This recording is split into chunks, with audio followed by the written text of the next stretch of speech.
Assalamu alaikum muhtaram milletteşler. Siz Tatarlar tapşırığın qarıysız. Maqsadımız dünyaga sevilgen halkımızını birleştirүү, alarının yaşayışını yaktırtуу. Bugünkü programmada Sibir Tatarları antologiyasının 4-nji tomu dünya gördü. Bu Sibir Tatarları gururlanatırgan kitap, alarının zatlılığın, alarını şol kadar talantlı bululарын, hem ata babalarından kelgen mirasını şol kadar kadirlep saklaulары. Zorserdik gimnaziyasi. Bizning gimnaziya sotsialistik xizmat görevi Kamil Fayaz ulu Şakirov isminde ul legendar şahıs 12 yaşından polk ulu bulup Büyük Vatan Soğuşu'ndan ötken Tatar hem komijir mыңнары bir sahnede. Bu indi Dostluk Festivali deb aytar edim men. Менә шул мәгънәсендә Россиядә узатырган халыклар мәдәнияты фестивале. Milli Avaz Türküme tilini saklauda zor proyekt başladı. Tatar halkının югалган, unutulgan jırların яңадан халыкка җиткерергә тырыша. Әгерҗидән usta қоллы Эдуард Шаймөхәмәтов. Аның қолы бүтән нигәдә эшкә бара. Трактор эшләре, тимер эшләре, агач белән эшләсә дә аның бүтән эшне булдырып эшләр. Sibir Tatarları, kitap okuyucular Sibir Tatarlarının tırmış gün kuruşuna hem medeniyetine bağışlangan antologiyanın 4-nji tomun kullarını aldı. Folklorçular Sibir avullarında yürüp, şahsi aktiflerini irenip tübekinin jır mыңнарын barlaganlar. Ferit Yusupov jetekçiligindäki galimler 19-20 gasırlarının ataklı türkologu Vasiliy Ratlov için devam eteler. Bu proyekt Tataristan Respublikası yardımı bilen turmuşga aşırıla.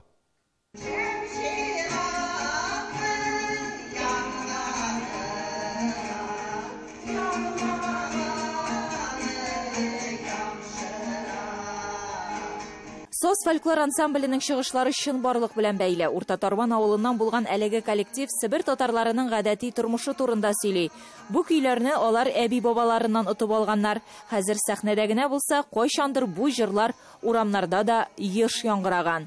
Кызларның ясмышы турында җырланата йыр. Әүвәл бездә ярашырга чәмчирак тотып килгәннәр, чәмчирак ул агацка яна торган ут белән килгәннәр. Ялылык, гаилә шатлыгы, гаилә учагы дип аңлатылган.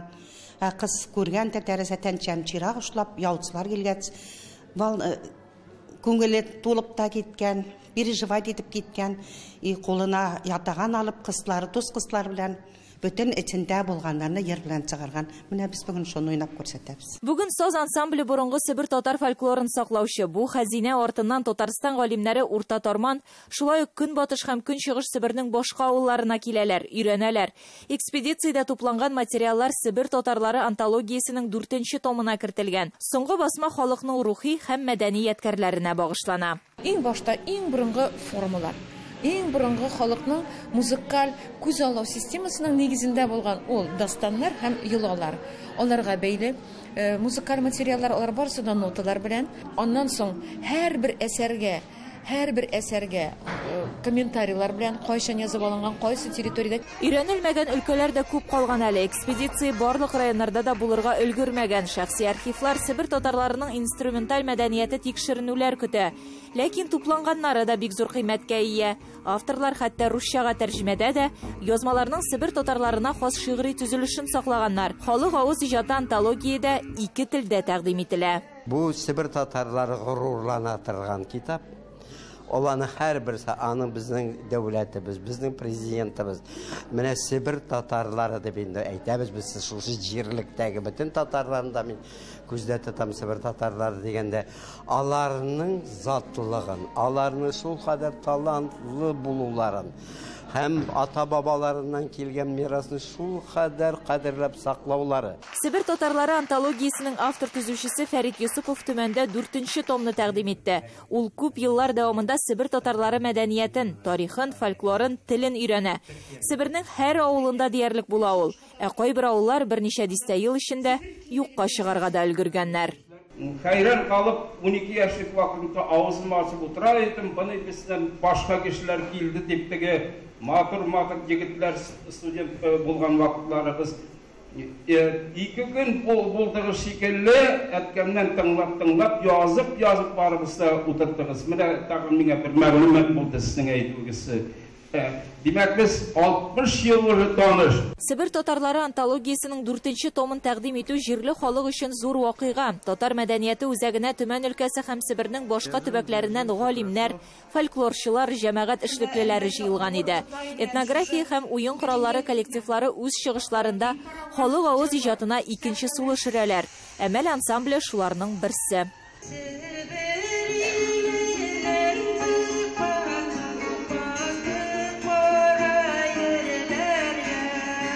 Себер татарлары антологиясе 19-20 гасыр башындагы Себер татарларын өйрәнгән танылган галим Василий Ратловның эшен дәвам итә. Проектның матди ягын Татарстан Республикасы президентының махсус фонды күтәрә. Галимнәр бүген дә эзләнүдә. Алдагы экспедицияләрнең материаллары антологиянең башка 6 томына кертеләчәк. Гөлия Садыкова, София Хайруллина, Татарлар, Төмән.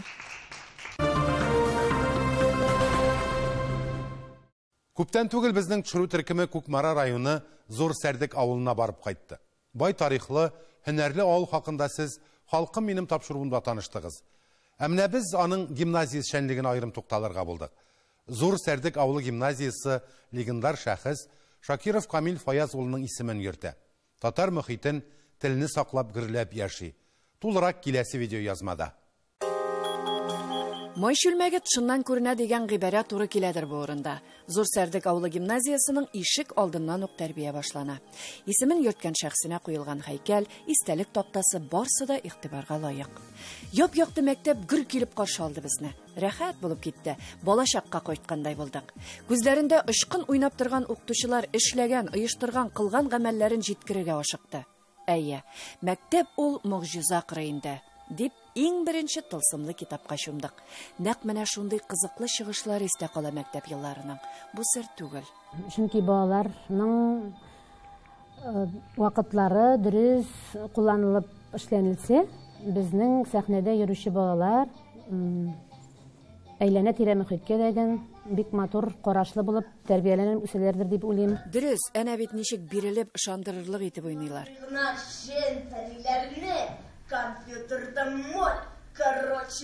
Иң мөһиме, үзләре дә сизмичә алдагы тормышларына сукмак салалар алар. Һәм моңа укытучылары сәбәпче. Гомумән, әлеге гимназияның тәрбия алымнары бик күркәм. Әйе, аның тарихына тукталып китү мәслихәт. Безнең гимназия социалистик хезмәт герое Камил Фаяз улы Шакиров исемен йөртә.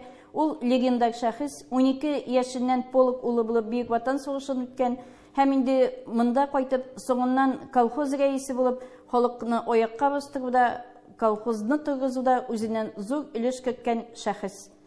Һәм менә мәктәпнең 100 еллык тарихына багышланган китапта да аның эше, хезмәте турында язылды. Әлеге мәктәп тә аның җитәкчелегендә төзелгән. Һәм менә әлеге китапта безнең мәктәпнең 100 еллык тарихы чагылыш тапкан. 100 еллык тарихы булган мәктәптә укыту да зур горурлык безгә калса.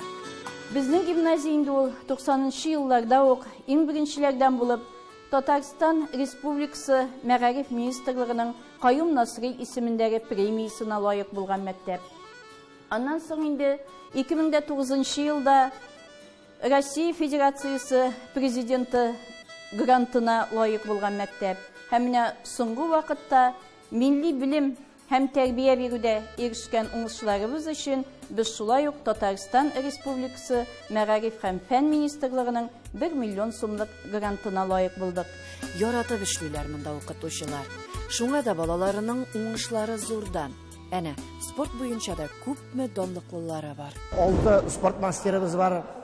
Алар инде мәктәптән чыгып китеп төрле өлкәләрдә эшлиләр. Бүгенге көндә килсәк, менә 10-нчы класста укучы Галимҗанов Айнур, Татарстан чемпионы, Россия чемпионы Фахрутдинов, Илсаф бар. Менә анда келәмдә алар көрәшеп яталар. Татарстан призеры һәм чемпионы. Алар февраль айында булачак Татарстан беренчелегенә һәм март айында Казанда узачак Россия беренчелегенә әзерләнеп яталар. Без инде мөмкинлекләре чикләнгән балалар дагын бар. Менә бүген кайтып төште Сочидан Мохтаров Илмир дигән җегет Россия беренчелегеннән 3нче урынны алып. Шулай ук кул көрәше белән шөгыльләнүчеләр дә байтак икән бу мәктәптә. Февраль уртасында Россия чемпионы менә шу 3 кызыбыз безнең әзерләнә. Бу кичкенә кызыбыз килгәндә, бу кызның күреп торасыңны киеменнән. Бу безнең каратист кыз. Тагын шунсы сөендерде безне. Балалары турында укытучылары ихластан горурланып сөйлиләр. Дөрес, бу аларның хезмәт нәтиҗәсе. Менә ул сихри белем дөньясы. Китапханә. Зурсәрдек авылы мәктәбе китапханәсендә 13 меңнән артык татар китабы саклана. Иң мөһиме, монда атна сайын китапханә дәресләре уздырыла. Шуңа сезгә гомумән менә мондый дәресләр? Әйе, чөнки монда китаплар укып, күп әйберләр белеп була. Һәм диктантлар язганда хаталар җибәрмисең инде. Китап күп укысаңаймы? Әйе. Күп укыйсыңмы син китап? Әйедер инде. Мәктәп укучыларының мәктәп, аның тарихы, укытучылары гомумән авылларын яратуы, горурлык хисләре аларның иҗатында чагыладыр. Идел хуҗа үзәненнән җиләк җыян бер чиләк, бераз сырхаулап торганда әбиемә зур бүләк. Кышын тауда чанашу, бузга каткан табаннар, дусларның шат чыршулары бездән генә калмаган. Я әйтегез, кем яратмый үзенең туган ягын, яши артыр хисем авылым сиңа тагын. Әлбәттә инде мәктәпнең эшен, тарихын, йөзен аның укытучылары һәм укучылары билгели. Киләчәктә дә шәхесләр тәрбияләүдә уңышлар телибез сезгә. Ләйсәнә Сыдырдинова, татарлар, Зурсәрдек авылы, Кукмара районы.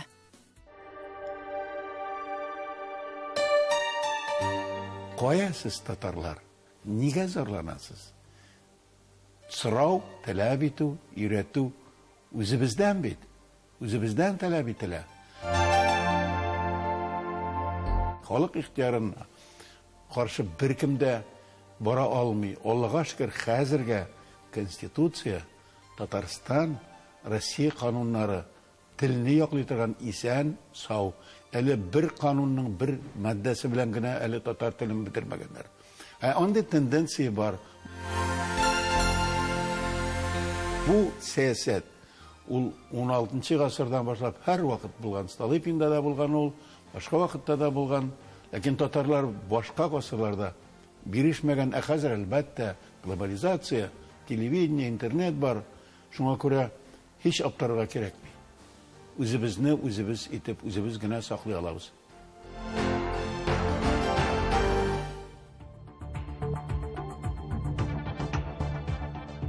Сез халкыбыз тормышына багышланган татарлар тапшыруын карыйсыз.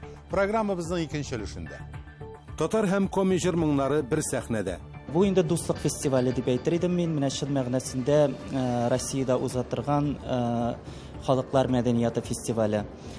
Милли аваз төркеме телне саклауда зур проект башлады. Татар халкының югалган, онытылган җырларын яңадан халыкка җиткерергә тырыша.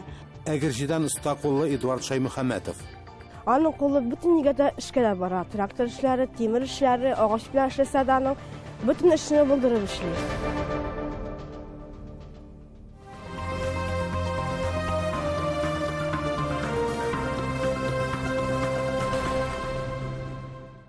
Очрашу урыны Мәскәү. Башкаланың халыкара музыка йорты сәхнәсендә татар һәм коми җыр моңнары бергә яңгырады.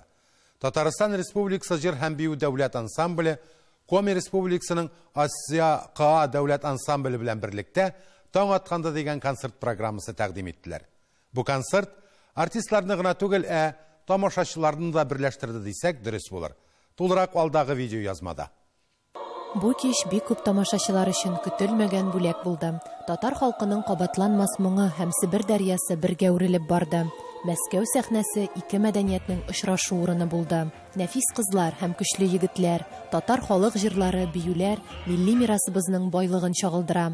Мәскәүләр ике ансамбль чыгышын берләштерергә уйлаган һәм бу безгә калса бик отышлы булды. Бу дуслык инде безнең бер 5 ел, 6 ел элек бара, элек без үзебезнең Казаныбызда дуслык күпере дип башка коллективларның опера һәм балет театрында Муса Җәлил исемендә шунда чакырдык. Шуңа күрә Татарстан белән Коми элемтәсендә дуслык безнең өчен бик куәтле. Ике республиканың музыка әсәрләре күпмедер дәрәҗәдә аваздаш дисәк, ялгыш булмас. Тамашачылар да бик канәгать. Гармун, Сакмар су, Ай былбылым, Көмеш беләзек кебек җырларны аеруча яратып, кайнар алкышлар белән кабул иттеләр. Бик яратабыз татар концертларын, чөнки без үзебездә татар, үз милләтеңне кирәк бик яратырга, бик менә кешегә әйтим, бик сагынып, бик жаратып, безгә бик ошый, без карыйбыз татар концертларын. Концертта 60 минутлык 2 бүлек. Һәр ансамбльгә үз солистларының осталыгын күрсәтү өчен вакыт җитәрлек. Коми Республикасының Асия КА коллективының җыр һәм биюләре нигезендә табигать ята. Сәхнәдә хәтта су агышы, буран аша чапкан төньяк боланнарында күрергә була иде. Уникальная возможность выступать на этой площадке практически в центре Москвы. И два коллектива, такие Асяк и ансамбль песни танца Татарстана, собрались здесь вместе, два исторических легендарных коллектива, я считаю. И они, и мы привезли самое интересное. Захватили программу несколько районов от севера до самого юга Республики Коми. Бу инде дуслык фестивале дип әйтер идем мин. Менә шул мәгънәсендә Россиядә узатырган халыклар мәдәнияты фестивале. Фестиваль ул халыкларның дуслыгын берләштерә дип әйтер идем мин. Менә без аларны карап, алардан ниндидер үрнәк алып, аларның мәдәнияты белән танышабыз. Алар үз чиратында инде безнең мәдәниятны карап, безнең җырларыбызны, моңнарыбызны, биюләребезне карап, үзләренә ниндидер ләззәт алалар, бәлки ниндидер сабакта алалар. Искиткеч костюмнар, моңлы җыр, дәртле биюләр, ансамбль җитәкчеләре әйтүенчә, гадәттә Мәскәүдә узган концертларда дәүләт ансамбленең алтын фондына кертелгән әсәрләр тәкъдим ителә. Бу юлы репертуарга яңа номерлар да кертелгән. Иң мөһиме — тамашачылар канәгать. Артистлар өчен иң кадерлесе залдагы кайнар алкышлар. Ә алда дәүләт ансамбленең Себердәге гастрольләре. Шулай ук Татарстан Республикасы авыллары буйлап та концертлар узачак. 2018 елны аларның сәфәрләре 40-тан артып киткән. Динара Хабибуллина, Дина Газалиева, Татарлар, Мәскәү. Башкортстанның Кырмыскалы районы Бузаяз авылында милли аваз төркеменең концерты узды. Татар халык җырларын һәм башкаручыларын бер сәхнәгә җыйган бу проект телне үстерү, саклау, аны киләсе буынга җиткерүне күз уңында тота. Бу башлангычны тормышка ашыручы Мидхәт Әбделманов, ул Башкортстанда җырлар авторы буларак билгеле. Тулырак үз хәбәрчеләребез репортажында.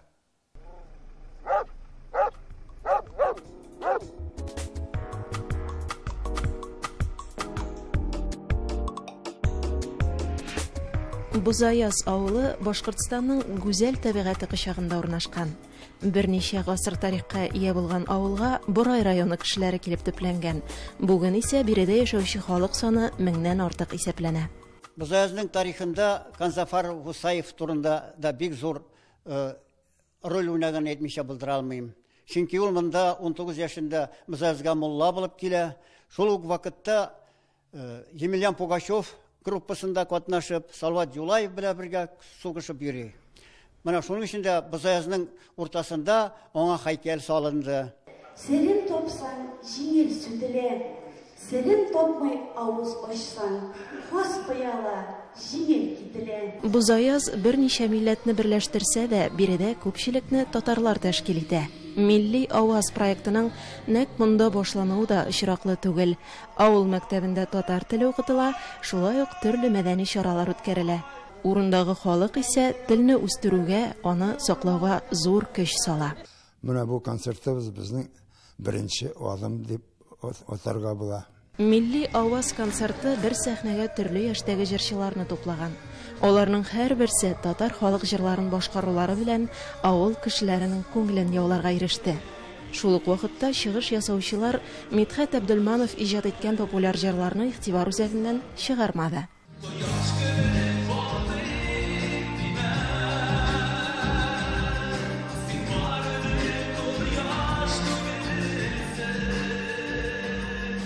Мидхәт Әбделмановның тырышлыгы белән оештырылган төркем милли аваз татар халкының югалган, онытылган җырларын яңадан халыкка җиткерергә тырыша. Бузаяз авылында беренче тапкыр оештырылган бу концертны республиканың башка районнарында яшәүчеләр дә озакламый күрәчәк. Татар халкы бай тарихлы мәдәнияткә ия. Телебезне, гореф-гадәтләребезне киләчәк буынга бездән башка кем тапшырыр? Туган телендә сөйләшкән, үз җырларын, моңнарын белүчеләр милләт үсешенә зур өлеш кертә. Ә бу изге бурычны һәр кайсыбыз җиренә җиткереп башкарырга тиеш. Кырмыскалы районы Бузаяз авылыннан Гөлия Гәрәева, Рузил Имамов, Татарлар. Халқыбыз тілінде егет кішіге 70 түрлі һөнәрдә аз деген әйтем бар. Әгерҗедә яшәүче Эдуард Шаймөхәмәтов алтын куллы оста. Агачтан да, тимердән дә төрле әйберләр ясый ул. Исемлектә хәтта кечкенә тракторлар да бар. Кулдан ясалган техника халык арасында зур сорауга ия икән. Сатып алучылар илебезнең төрле төбәкләреннән мөрәҗәгать итәләр ди Эдуард Шаймөхәмәтов. Кул остасы турында киләсе сюжетта. Собрал гусеничный вездеход за 3 месяца. Собирал я по субботам, воскресеньям. Вот купил двигатель 9 лошадиных сил с автоматическим сцеплением. Әлеге чылбырлы кар машинасын Эдуард үзе уйлап тапкан. Кулдан эшләнгән мондый үзенчәлекле техника районда башка юк. Аны җыю һәм ясау җиңел булмый. Уста иңелек машинаның сызымнарын сыза, аны яхшырту өстендә эшли. Машинаны ясау өчен материалларны төрле урыннан таба. Материалы я беру с авторазбора. Вот как бы люди приносят, знают, что я вот этим занимаюсь, самоделками варю, делаю, переделываю. Вот буквально 3 дня назад одноклассник принес стиральную машину. Вот используешь, говорит, ее на крылья, вот на этот трактор. Двигатель сделаешь, говорит, этот точильный станок. Естественно, покупаю на металлоприемки мосты.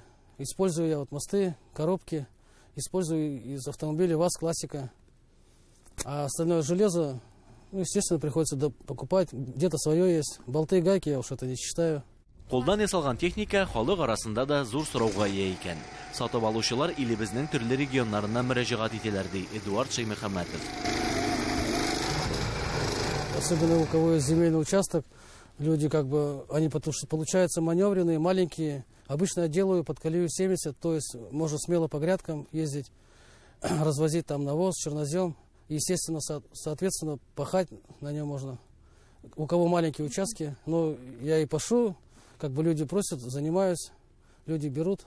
Техникага кул эшләренә мәхәббәт Эдуардка әти бабайларыннан күчкән. Алар өйрәтеп калдырган һәр нәрсә бүген останың эшендә чагылыш таба. Иптәшенең күңелен биреп ясаган һәм аларга җан биргән әйберләр тормышта да ярдәм итә ди хәләл җифете Лилия. Усхыннары була һәр кешенең. Аның да усхыннары менә тимер эшеннән, тракторлар ясау. Аның кулы бөтен нигә эшкә дә бара. Трактор эшләре, тимер эшләре, агач белән эшләсә дә аның бөтен эшне булдырып эшли.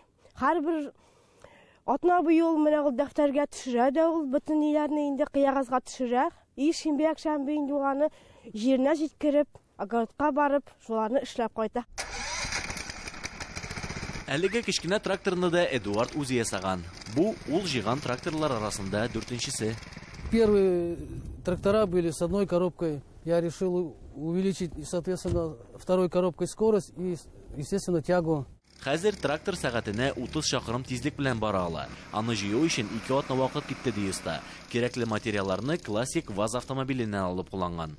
Это коробка пятиступка, это 4, балка рулевая, все Жигули, Москвич использованы, 412, сиденье 21-41, рулевая ВАЗ классика. Для себя делаю просто. Уста куллы уйлап табучының бер эше дә кабатланмый. Ул һәр вакыт эзләнүдә. Мөрәҗәгать итүчеләр булса, үз һөнәренә теләге булганнарны да өйрәтергә әзер. Әгерҗе районыннан Нәзир Нигъманов, Эльвира Вахитова, Татарлар тапшыруы. Хөрмәтле милләттәшләребез, бүгенгә менә шулар. Алда көндә дә сезнең белән хәбәрләшеп яшәргә язсын. Сау булыгыз.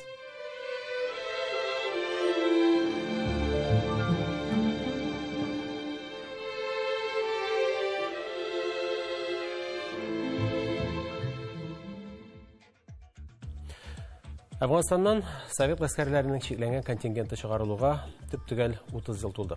Шул уңайдан студиябездә кунакта Татарстанның халык шагыйре Габдулла Тукай һәм Муса Җәлил премияләре лауреаты Разил Исмәгыйль улы Вәлиев. Хәерле көн, Разил абый, исәнмесез? Исәнмесез, саумысыз? Разил абый, 1985 елда Әфғанстанга ничек барып чыктыгыз? Ул берәр төрле күрсәтмә кушу буенча булдымы? Язучылар берлеге җибәрдеме? Минем өчен бер караганда көтелмәгән хәлдә булды. Икенче караганда көтелгәндә кебек тоела. Чөнки мин бәләкәйдән башлап инде сугыш турында китаплар укып үскән кеше бер меңгә түгел. Ул чорда без бөтенебез дә җыгылып, сугыш турындагы романнар укый идек, бигрәк тә Габдурахман Әфсәнәвнең романнарын укый идек. Аннары әткәйләребез, бөтенебезнең дә диярдәге әтиләребез, яисә туганнарыбыз сугышта булган, алар сугыш хатирәләрен сөйлиләр иде. Минем әткәй дә сугышта булган. Мин аны кич сайын күршеләр җыелышып, сугыш турында хатирәләрен сөйләгәннәрен тыңлый идем. Һәм безнең күңелгә инде сугыш уты шулай кирип урнашкан иде. Һәм ни әйтсәң дә сугыш бик куркыныч булса да, мин ниндидер күрәсе килә иде. Нәрсә икән ул сугыш?